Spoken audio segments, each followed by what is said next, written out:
US visa appointment की waiting अब पहले जैसी लंबी नहीं रही। इस समय भारत के बड़े शहरों में वेट टाइम 3 महीने से कम है। इसका सीधा मतलब है कि अगर आप ट्रैवल, बिजनेस या शॉर्ट विजिट के लिए यूएस वीजा प्लान कर रहे हैं तो अपॉइंटमेंट प्लानिंग अब ज्यादा प्रिडिक्टेबल हो गई है।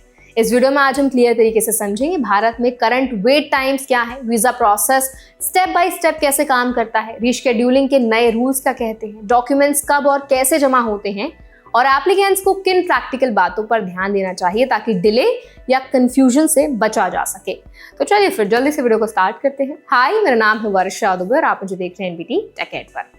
सबसे पहले कॉन्टेक्स्ट को समझ लेते हैं। भारत यूएस के लिए टूरिस्ट अराइवल के लिहाज से सबसे बड़ा ओवरसीज मार्केट है। दुनिया भर में यूएस वीजा के हर 10 एप्लीकेंट्स में से एक एप्लीकेंट भारतीय है और 50 लाख से ज्यादा भारतीयों के पास पहले से वैलिड यूएस वीजाज हैं।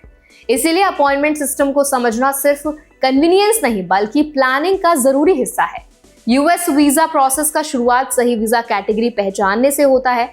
इसके लिए ऑफिशियल वीजा विजार्ड का इस्तेमाल किया जाता है जो बताता है कि आपकी ट्रैवल पर्पस किस कैटेगरी में आती है। कैटेगरी तय होने के बाद एप्लीकेंट ऑनलाइन फॉर्म भरता है, जैसे नॉन इमिग्रेंट ट्रैवल के लिए DS 160 फॉर्म। इसके बाद एप्लीकेबल फी जमा होती है और यूएस एम्बेसी या कॉन्सुलेट में इंटरव्यू अपॉइंटमेंट शेड्यूल किया जाता है। डॉक्यूमेंट्स जमा करने की विंडो वर्किंग डेज पर सुबह 8 बजे से दोपहर 12 बजे तक रहती है। ध्यान रहे कि यूएस एम्बेसी यूएस और इंडियन हॉलिडेज पर बंद रहती है, इसीलिए प्लानिंग करते समय कैलेंडर जरूर चेक करें। ये छोटा सा स्टेप कई एप्लीकेंट्स को अननेसेसरी रीशेड्यूलिंग से बचा सकता है। अब बात करते हैं करंट वेट टाइम्स की, जो US bureau of consular affairs के अपडेट के मुताबिक हैं।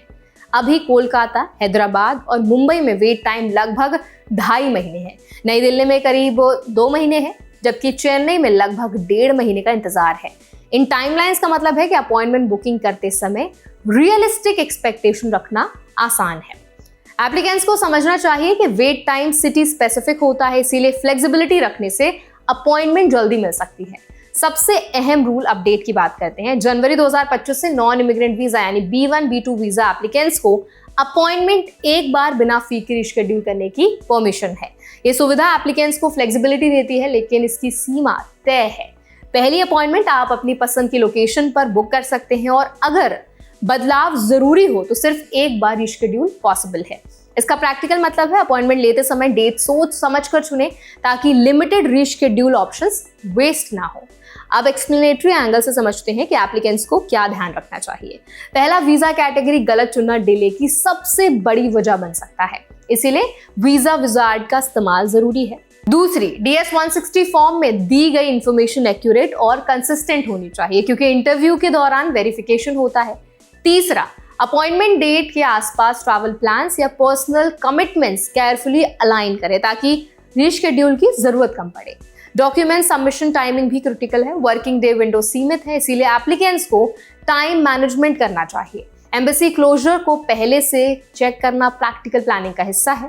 ये छोटी सी तैयारी अपॉइंटमेंट एक्सपीरियंस को स्मूथ बनाती है। तो अब इस पूरे अपडेट पर आपकी क्या राय है, आप क्या ओपिनियन रखते हैं, हमें कमेंट्स में जरूर बताएं।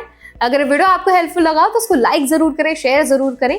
ऐसे और भी अपडेट्स के लिए, वीडियोस के लिए, इन्फॉर्मेशन के लिए हमारे चैनल एनबीटी टेक एड को भी जरूर सब्सक्राइब करें।